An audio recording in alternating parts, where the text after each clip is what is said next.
Hello, everybody. It's Yoli Medina again.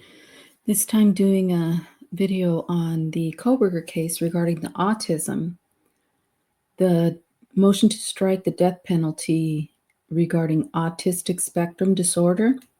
And what I'm going to do is I'm going to show you the case summary, and these are not public documents yet. They're just in the case summary as having been filed. So let me take a look.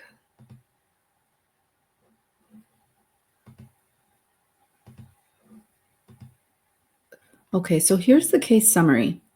So what I see is on February 24th, 2025, there was a motion for leave to file additional motions challenging the death penalty. Because if you recall, there were death penalty motions back in October or November, but those were last year, the end of last year in the fall. So so she's asking for leave to file additional motions challenging the death penalty. Now, I haven't seen an order granting that motion. So then it goes down and it talks about the motion to preclude the death penalty and adopt other necessary procedures due to the state's numerous disclosure violations. And I guess that would be discovery violations. And then the other one is the motion to strike death penalty re Autism Spectrum Disorder. And then there's various stipulated motion to file defendant's exhibits in support of the motion to strike death penalty re Autism Spectrum Disorder under seal. So, and then there's another one for exhibits 1 and 2 in support of the motion to strike death penalty re Autism Spectrum Disorder. And that's in the case summary. So if we go down, the judge on February 28, 2025, he temporarily sealed the February 14, 2025 filings. And this was what a lot of people were concerned about. Is he going to seal everything? What's going on?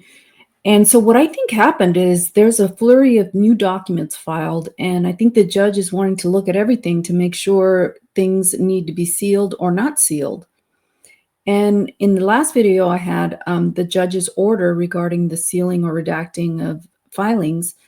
The judge said, well, it defeats the purpose if you're going to put in the title of the document what it is you want sealed. So that to me seems like the motion to strike death penalty re Autism Spectrum Disorder. If you want to, if the defense was wanting to seal that document, well, part of it's already been disclosed that it's autism spectrum disorder. So with that said, if we go down, I have not seen an order regarding the leave to file death penalty motions. So we may not ever see that motion to strike the death penalty re Autism Spectrum Disorder, because if the judge doesn't grant leave for her to file those motions beyond the deadline, which is passed already, that may not work. Now, what I'm thinking is that perhaps, and I don't know because I haven't seen the motion, but what I'm thinking is in regards to the mitigation, and that would be if Brian Kohberger is found guilty, they present a mitigating factors. It could be that during the mitigation process, Mr. Kohberger was evaluated, and it turns out he's on the spectrum. He has autism spectrum disorder, and perhaps that is why there is this late motion to strike the death penalty re Autism Spectrum Disorder.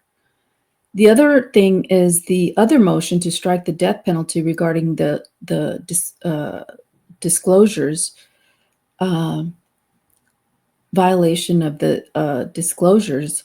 That could be that because discovery is now completed, now there are certain things that that the defense didn't get, and so they want to strike the death penalty due to the state's numerous disclosure violations. So I don't know, but my question would be, why didn't she file these earlier? And so that's my explanation for perhaps why she didn't file these death penalty motions earlier. So that, I don't know. I mean, I have to read the document. I don't know. So the other thing is there was a motion in limine. Let me see if I can find that. By the state. Well, I have it here. Hold on. Okay, the state's motion in limine read neuropsychological and psychiatric evidence. So I'm just going to read it.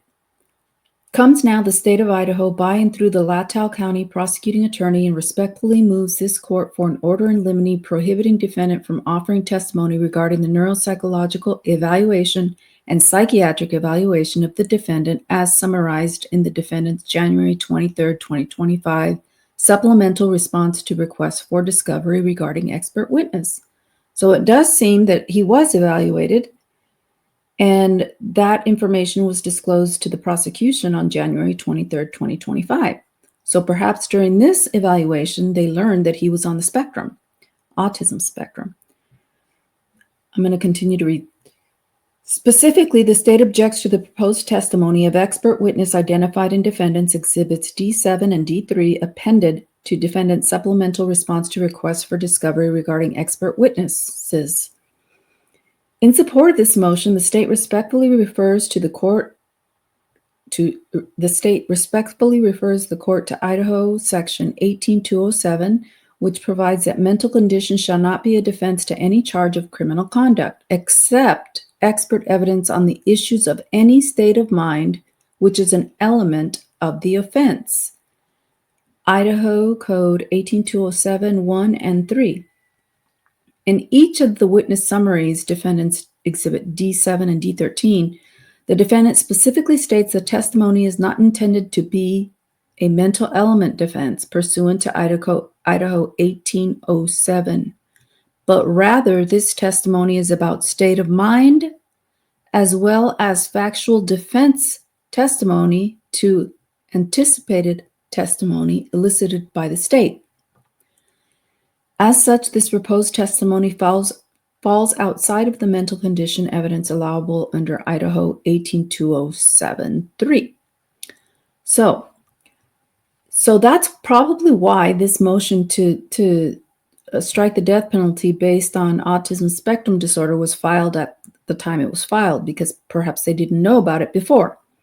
So without looking at the motion, I have no idea, and I don't know what Idaho laws are, but it seems to me that if that's the case, then whatever this motion to strike is based on, that he shouldn't be subjected to the death penalty because he has autism, then perhaps the judge will allow the motion for leave to file these death penalty motions, because this particular death penalty motion to strike was not known before. And also the discovery cutoff was not known. It hadn't happened yet to see what the discovery violations were. I mean, are they still waiting for things? Or is it just the previous violations that they had where they weren't turning things over and she was doing motions to compel? But without looking at the documents, who knows? But back to the case summary. I believe that is why the judge temporarily sealed the February 24th, 2025 filings, because he wants to look at everything and make sure that it needs to be sealed. So he just temporarily sealed everything until the filings on February 24th, 2025, just so that he has a chance to look at everything. So, I mean, he has other cases, I'm sure. I mean, look at this flurry of documents. So that's my take on it.